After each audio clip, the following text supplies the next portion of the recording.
Hello, this is Robert Radford with another game from 50 Years of Chess, covering many games that I played over that period of time. Some good, some bad, some really good, some really bad.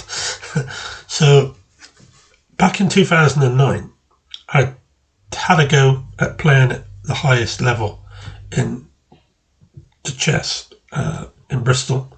I played in the Open. I was normally a major player where I was very successful, winning that 5 times and coming first on 6 occasions. In 2009, on the 27th of March, my first round opponent couldn't have been tougher.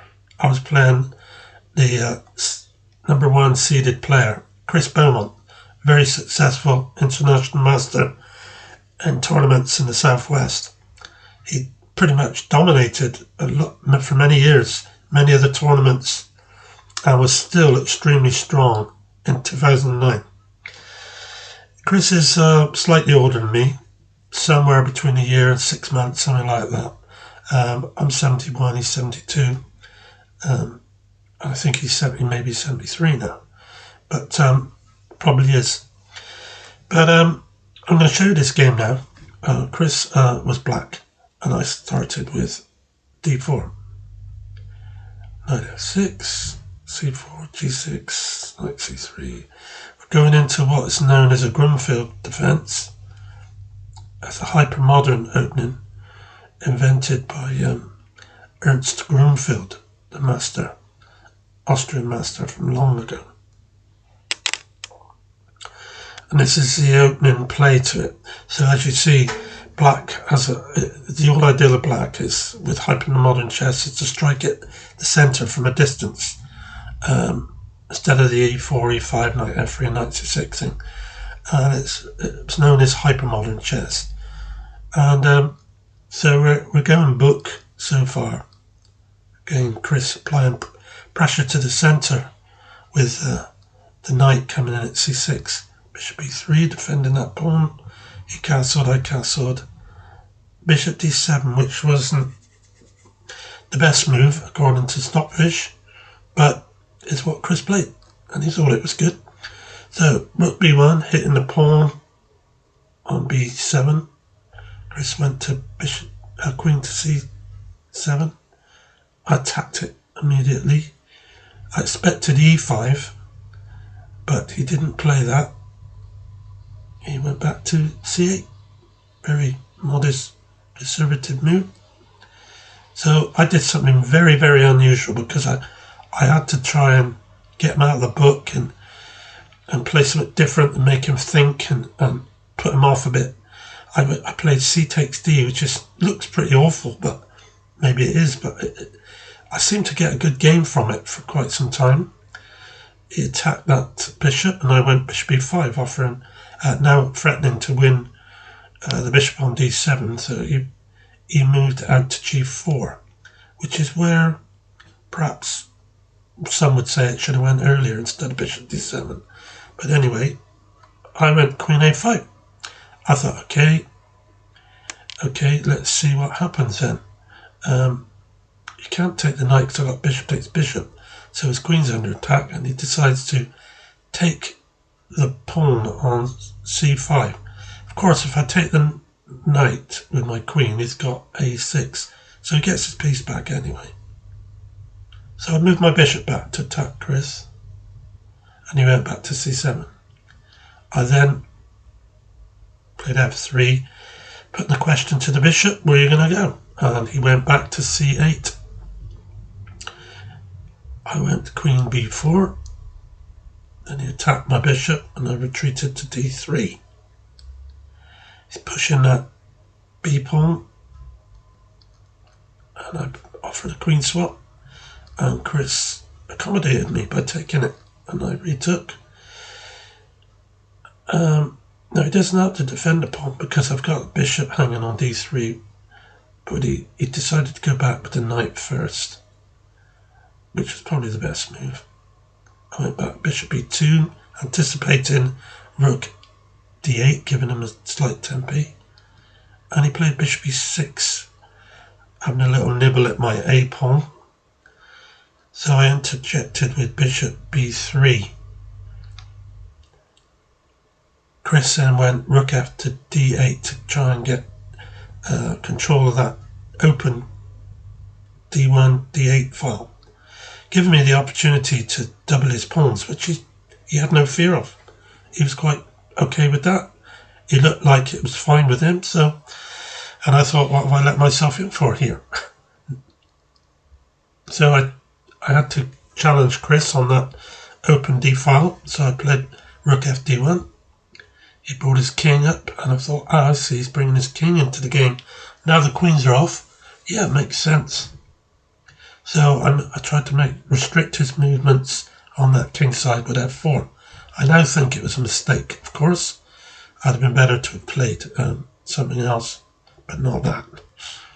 He played e5. This is a chance now for him to rid himself of his doubled pawn. I didn't think of that. I should have. So I played g3. He took, I took.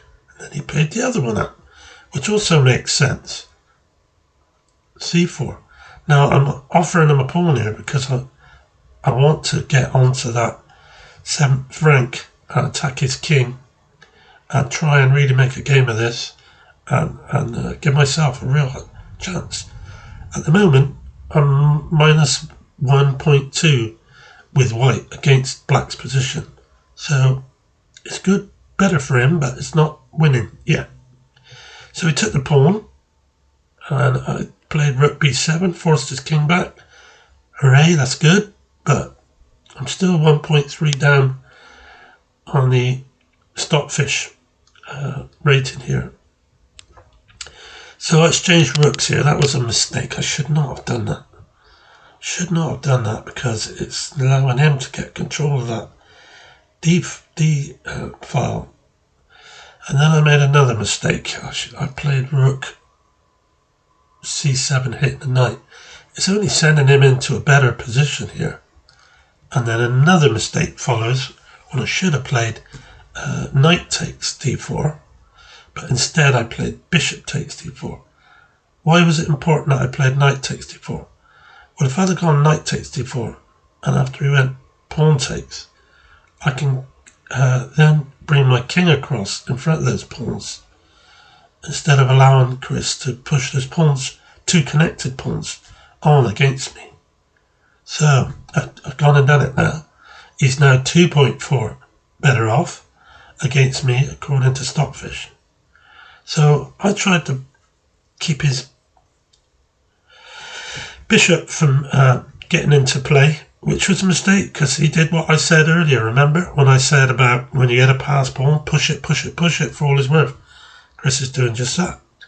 But at this stage, when he does it again, he forces my knight out of the game now. I'm defending. If I move my knight, he wins the piece because he pushed the pawn. So I should have played maybe rook d4. I'm sorry, he played rook d4, and I should have played something like king f2, but I pushed my e pawn. Stupid. Pushed it. So I checked him. He went back. Unfortunately, I can't play e2 and win the bishop because he's moved his rook there, anticipating what I was going to do. So I brought my king up towards the middle to try and do something about this position of his. And what did he do? Of course, he killed any chance I had with rook takes e6. So I took the c pawn, one pawn down, but worse than that, it's a mighty pawn that I can't stop. Or if I do, it's going to cost me. Rook down to e1, so now this is the big moment of the game where Stockfish is now showing I'm dead lost with 5.7 minus against Chris's position. I now played rook c2. It's hopeless, but I'm going to play it anyway. Once he takes the knight, I can come in with the king and I'll get the pawn. But there's a problem to that, and this is where it is. Rook across to a8, and that is the end. Because if I take that pawn with king or rook, he would take the pawn check, exchange the rooks, and he's got a bishop and 3 pawns against my king and 2 pawns. So that, everyone, was the end of that. I had a good game. I tried to do my best. I took the game to him. But Chris is very experienced, I am. And I was never going to beat him on this day. So, thank you for watching. I hope you enjoyed it. And to get to see how masters play. Thank you, and I'll see you again very shortly.